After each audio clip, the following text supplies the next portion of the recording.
pull it back, come to where I am. You have it lined up, and then let it go fast so it can have a lot of force. Yeah. All right, so you're the one that put together all the archery stuff. How hard was it to put together?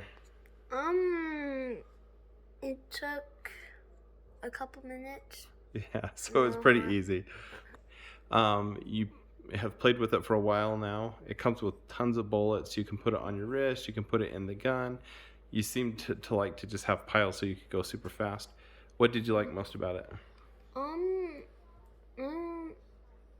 I got used to it quickly. Like at first when I tried it, it was like it didn't go that far. And I realized if I tilted it upward slightly, it got a little farther. And So the if angle you matters. just shoot faster, it's more accurate. Like if you just pull it back and release really fast. While you're doing it.